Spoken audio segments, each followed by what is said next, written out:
Hi, everybody. Thanks so much for joining us today. My name is Vicki Lowe's, and I'm the Director of the Office of Experiential Learning and Outreach Support in the Faculty of Arts and Science. Now, our office was launched in 2019 with the goal of expanding experiential learning opportunities for students across the Faculty of Arts and Science. There's really many ways you can do that. We offer a wide range of course-based experiential learning opportunities across all of the different academic programs. There's also many different research opportunities and international opportunities as well. And I know what you're here to learn about today is the new Arts and Science Internship Program, or ASIP as we call it, which launched in fall of 2019. So ASIP, the development of ASIP follows extensive consultation with a number of different academic units and many students. We really wanted to hear what students wanted out of the program. So I hope you enjoy learning about the opportunity today. Thank you so much for your interest in the program. I really hope to see you here at U of T. It's a great place to be, and I wish you every success in your journey. Hi there, I'm Libby West. I'm the Associate Director of Student Learning Professional Development for the Arts and Science Internship Program, or ASIP as we call it. So today's recorded info session is going to give you a lot of detail about the program. You're welcome to watch it from start to finish, but if you have questions about a particular topic, you're welcome just to skip ahead to the particular time that you need. If you look below the video online, you'll see a series of timestamps so that you can quickly navigate to maybe the fees you want to know more about or student eligibility. But if you're going to watch the whole thing, then we're going to start with explaining the ASIP structure and then program sequencing, how that works with your professional development programming and work term details, how our job development and employer relationships work. I have my colleague Shaw, the Associate Director for the employer team, here to talk about that with you. I'll talk a little bit more about student eligibility, ASIP fees, the admissions process. We'll talk about how we consider equity, diversity, inclusion, and access in our programs, and just in general, why join ASIP. And it won't just be me throughout the whole recorded session. I have colleagues from each of the teams here to talk to you as well. So you'll be able to get to know at least a few of us from the many folks that are here to support you during the program. So the Arts and Science Internship Program, or ASIP as we call it, is a co-op program where you'll gain 12 to 20 months of paid work experience during your undergraduate degree. So students will typically join ASIP in their second year of study, and after they join, you would complete 2 professional development courses during the fall, one in the fall, one in the winter. Then you'd complete your first 4-month work term between year 2 and year 3, and then come back to your regular academic studies and complete 2 more professional development courses, one in the fall, one in the winter, while you're seeking for that second work term. And that second work term would be anywhere between 8, 12, or 16 months, just depending on your personal preference and whether or not you completed the first 4-month work term. So kind of the quickest time that ASIP can be completed, which is often a question that we get asked from students, is if you did a 4-month work term in that first summer between year 2 and 3, and then an 8-month work term starting in the summer after your 3rd year. So that would really only extend your whole university experience by half a year, so 1 semester. Or you could complete the full 20 months of work experience, which would be adding a full 5th year to your typical 4-year degree. There are a lot of sequencing options, and I'll go over those on the next slide. So you can see here at the top, we have our 20 months of work experience. And that would mean that you would do all possible work terms. So the 4 months between 2nd and 3rd year, and then 16 months between your 3rd and kind of 5th year. So it'd be across your 3rd and 4th year. And then you'd come back for a 5th year of academic study. However, if you choose to do 16 or 12 months of work term, there's a little bit more flexibility in when you choose to do them because you have more months to work with.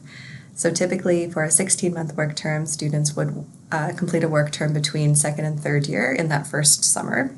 And then you would do 12 months of work experience, either starting in the summer or the fall in your 3rd year. So for 12 months of work experience, you have a fair amount of flexibility for when you want to take those work terms. Typically, students would complete, again, 4 months work term in the summer between year 2 and year 3, just like the 16 and 20-month work experience that we just talked about.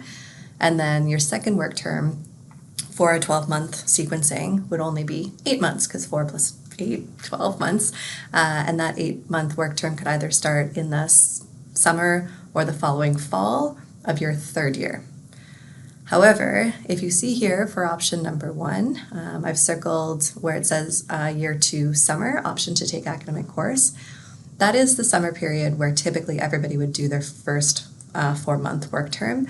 However, we appreciate that circumstances may arise where you can't complete your work term. That's beyond your control, and we don't want to have to remove you from the program. So that's why we made it optional. And that is a difference from, again, some other institutions where there's multiple work terms, but each one of them are mandatory. If you don't complete them, it means that you actually have to withdraw from that program because you wouldn't be able to continue on to do the subsequent work terms. So here we say it's optional, but our intention is that everybody would complete it. But we just wanted to create some flexibility in case, for whatever reason, it's not something that you're able to do for that first summer. So if you don't complete a work term during that first summer, that's fine. You'd go to your regular third year of study, complete those 2 professional development courses that you would normally complete during third year, and then simply put all of your work terms together, which could either be a 4+8, so a 4 in the summer followed by 8-month work term starting in the fall, or 12 months of work experience with one company, either starting in the summer or the fall. So there's lots of sequencing. I recommend looking on our website to better understand, but you're always welcome to reach out to us if you're curious about it. Hi everyone, my name is Carrie Proctor and I am one of the student development coordinators who manages the course delivery and supplemental programming of ASIP. The professional development courses are a mandatory component of ASIP, meant to help prepare students for their seeking term and provide students with practical skills and knowledge they can apply throughout their work terms and in their careers after graduation. The courses are graded as credit no credit. They do not contribute to the 2.0 credit limit for the credit no credit options. They carry 0 academic weight and they do not contribute to the 6.0 course load maximum. So let's look in a bit more detail at what to expect from each course. Now first, in the fall of year 2, ASIP students take PDC 220, Maximizing Your Experience.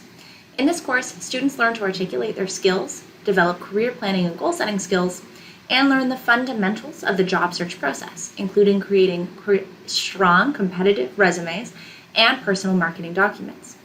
At the end of PDC 220, ASIP students gain access to the ASIP job board. Now this brings us to PDC 221, Essential Skills for Success. In the winter term of year 2, we spend more time on preparing ASIP students for their interviews, assisting with resume reviews, and teaching students about workplace rights, equity, diversity, inclusion, and accessibility in the workplace, and how to manage work-life balance. In the fall and winter terms of year 3, we dive into skill development. In these courses, ASIP students participate in skill-based modules that will help them build useful, transferable competencies and knowledge that will support them throughout their upcoming work terms and future careers. Lastly, there's a final optional module called Planning Your Next Steps, which takes a design thinking approach to help ASIP students leverage skills and learning to consider their post-graduation career path, mentorship opportunities, and community building opportunities. Now, in addition to the required courses, there's a wide variety of optional programming tailored to support students' unique needs. For example, we do have a dedicated co-op job board. However, ASIP is so much more than this, and I want to draw your attention to some of the ways ASIP staff are available to support you. So for example, throughout the program, we offer one-on-one meetings and appointments to provide job search support, resume reviews, and interview prep, as well as industry insight conversations.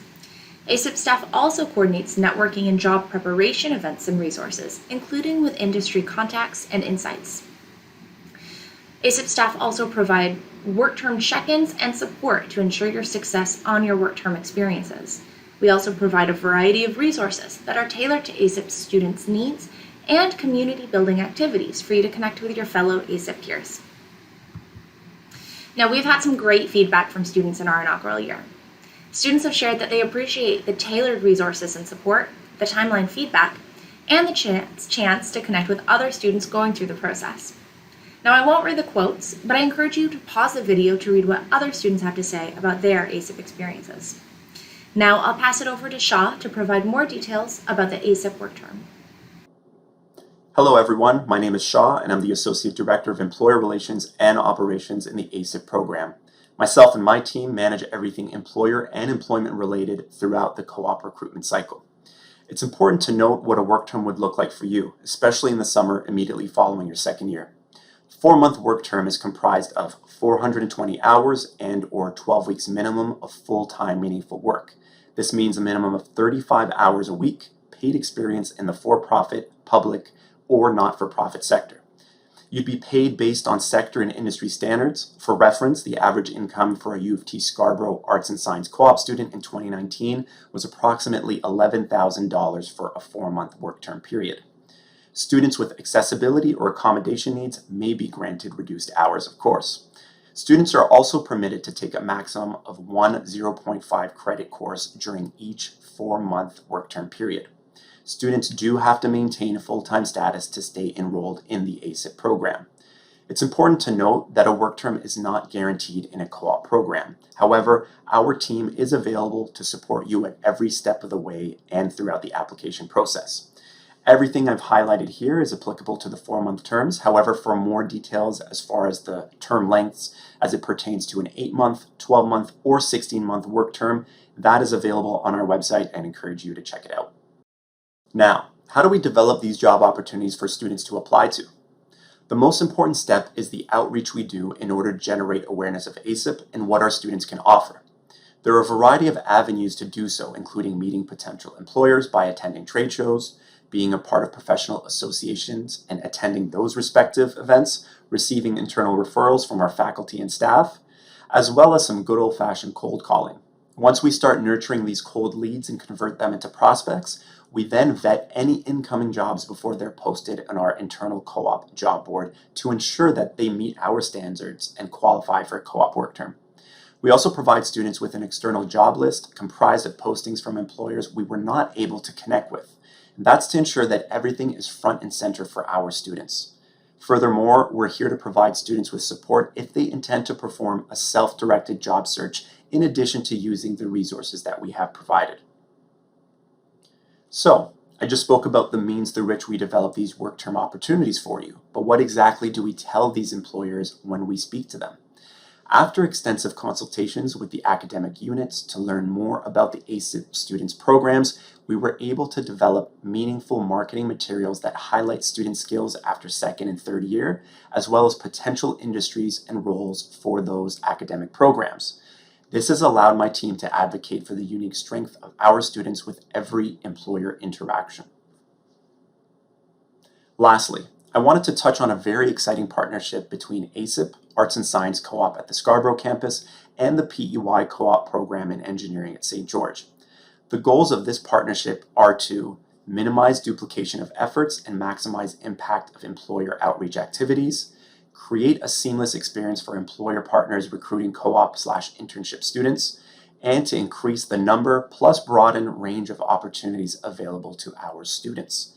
With 2022 being the inaugural year of the Tri-Campus Partnership, the 3 co-op offices were able to share a multitude of job postings with each other. This is extremely exciting as it is one of the first partnerships of its kind on campus and has given all participating students access to job opportunities that they might not have otherwise seen, which is a cause for celebration.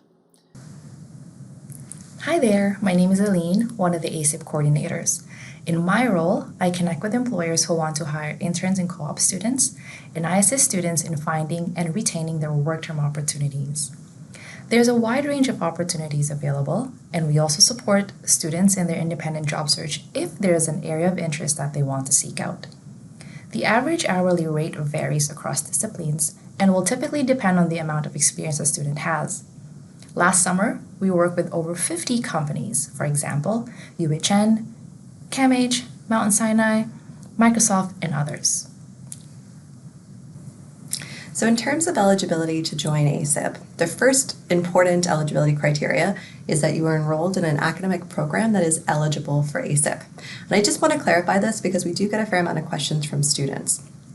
So ASIP is open to students enrolled in specific programs at the Faculty of Arts and Science at the St. George campus. So if you go to our website, uft.me/asip-eligibility, you can see the full list of programs. There's over 50 available for students, but you must be enrolled in one of those specific programs. And to clarify, if you are enrolled in a similar program or even one by the same name, but at one of the other two campuses like UTM or UTSC, unfortunately you would not be eligible to participate in ASIP. So it must be one of these specific programs listed on the eligibility page enrolled in the Faculty of Arts and Science at St. George campus. And you'd have to be going into second year of study. So second year typically means between 4 to 8.5 credits. However, we understand that some students might have advanced standing credits from high school, for example. So if you have less than 10 credits because of having some extra transfer credits for a situation like that, we would still consider you a second year student. So you're welcome to reach out to us so we can help you look at your specific situation. You must be in good academic standing or on probation. You cannot be a part of another co-op program at the University of Toronto.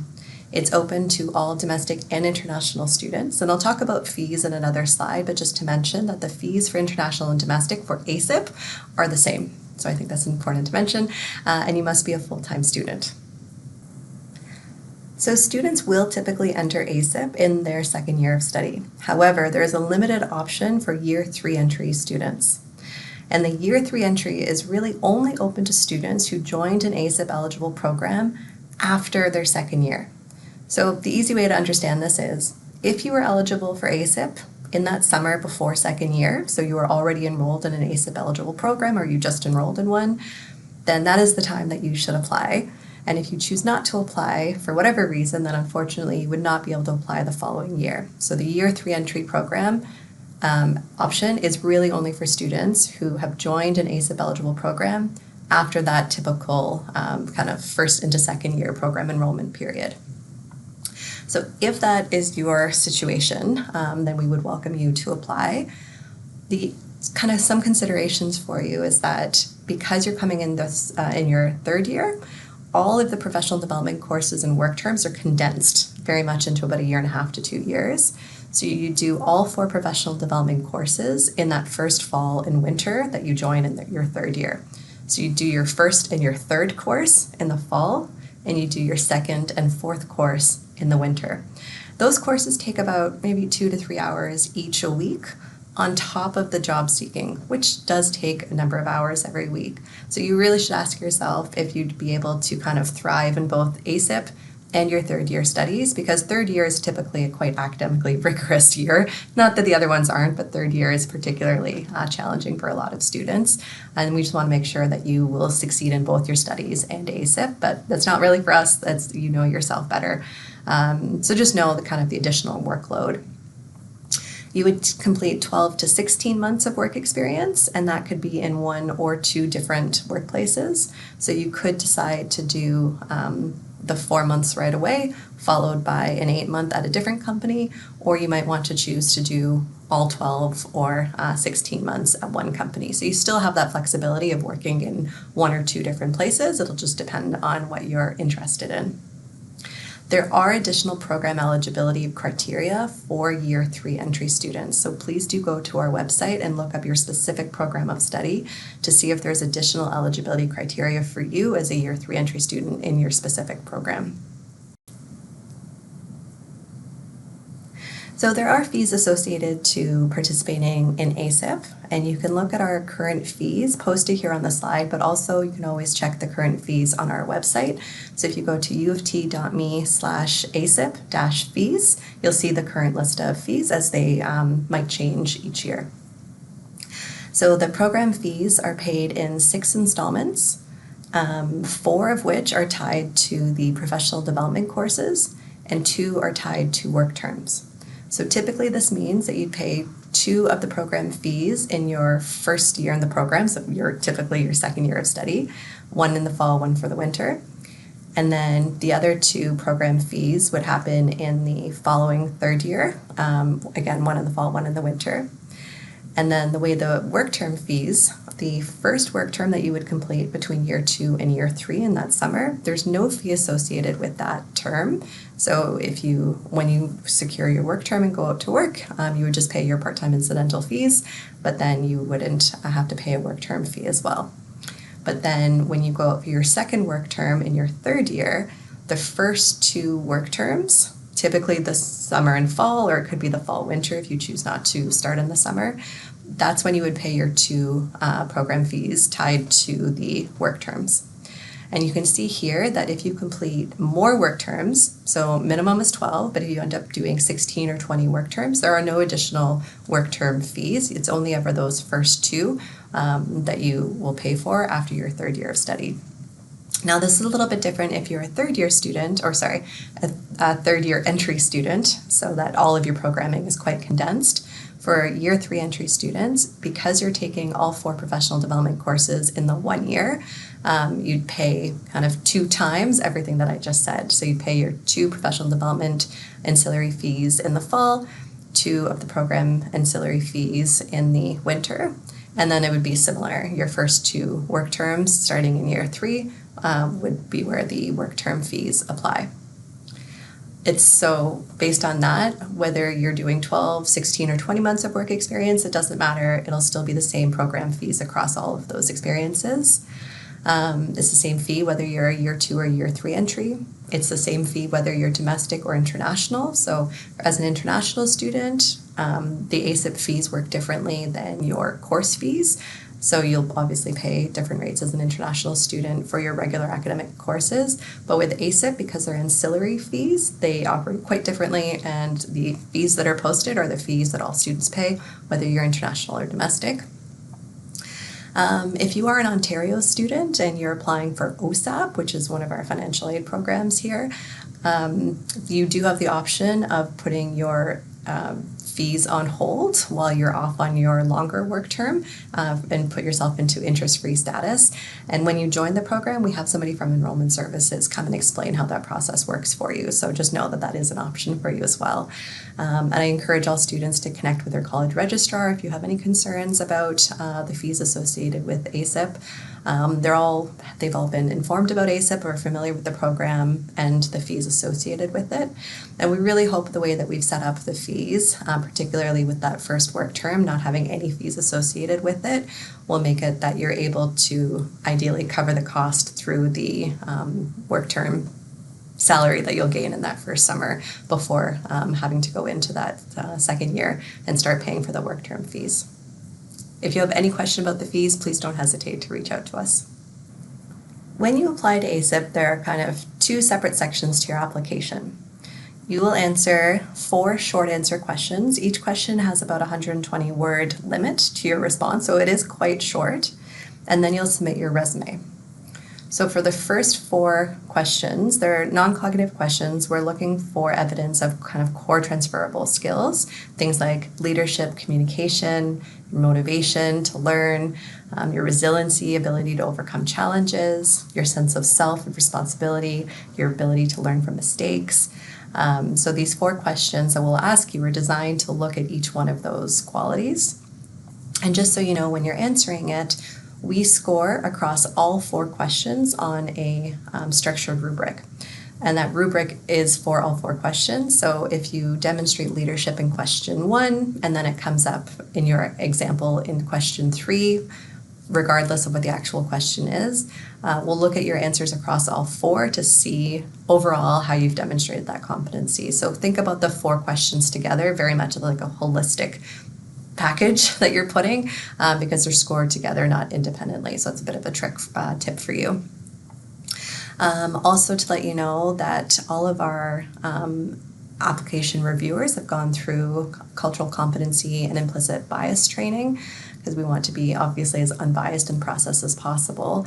But however, to further support that, we also remove all identifying information from your application when the person's reviewing. So they don't know your program of study, they don't know your name, they don't see your resume. So we'll score resume and your 4 questions independently. Again, just trying to eliminate as many sources of bias as possible. In terms of your resume, what we're really looking for is your ability to articulate your skills. So we're not looking to see who has the most experience or who has the fanciest experience. It's based on the experience that you do have. What is the awareness that you have about the skills that you've gained from those experiences, and how are you able to articulate that? It's one of the key things we're looking at for your resume. And then also the structure. is it structured correctly? And when we say correct, I know it's for you to understand what we mean. When you go to the application page, you'll see there's a link to some resources around like how to write a resume, how to articulate your skills, how to structure it. So in terms of what we're looking for, that's what we're looking for. So I really recommend looking at those resources when you apply. And if you're looking for support in updating your resume, I recommend reaching out to Career Exploration and Education. They're the Central Career Center at U of T. They're wonderful. Disclaimer, I used to work there. So they're also familiar about ASIP, and any of the advice that they give you around resume writing would very much be in line with what we're looking for. So I recommend, even for your own sake, regardless of applying to ASIP, checking out their support and having your resume reviewed. So the 4 questions that we'll ask: your resume, and just to clarify that your CGPA is not considered. We don't look at your transcript. We don't get your GPA. It really is just the 4 questions and your resume. Hello, my name is Lanique Wilson and I go by she, her pronouns. I'm one of the other student development coordinators that'll support you through your ASIP journey in terms of your course programming and supplemental programming as well. I'd like to talk a little bit about equity, diversity, inclusion, and access as it pertains to ASIP. Financial support is available to students. Students with concerns about fees should contact their college financial advisor, who will include ASIP fees as a part of their full financial assessment. As mentioned previously, we use a holistic admissions criteria for ASIP, and CGPA is not a part of this. For students with accommodation needs, there's flexibility in terms of both the full-time student status requirement and the required hours for your work term.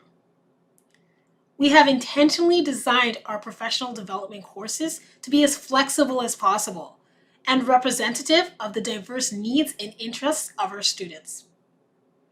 We are committed to diversity of our program staff, our employers, and the industry professionals that we invite to speak with students. Next, a big question: why join ASIP? ASIP provides students with an opportunity to explore different career options early on in their career journey. This helps you determine best fit, and importantly, you also learn what you don't enjoy doing. In addition to gaining practical work experience and field knowledge, students will be immersed in career learning while gaining relevant skills that will be applied throughout their careers. ASIP creates an environment where students have the opportunity to connect and network with peers, ASIP staff, professionals, throughout various events, information sessions, and community building activities. ASIP students also broaden, deepen, and apply academic knowledge in a professional context. As a part of ASIP, you'll have access to a dedicated co-op job board with work term and employer opportunities that have been vetted by University of Toronto staff. Finally, thank you so much for listening to this information session. We really encourage you to apply and reach out to us if you have any questions, comments, or concerns. Please have a look at the frequently asked questions section on our website, where you can learn about some of the questions that we hear often. You can go to our website at www.uoft.me/ASIP. or email us at asip@utoronto.ca. Thank you once again.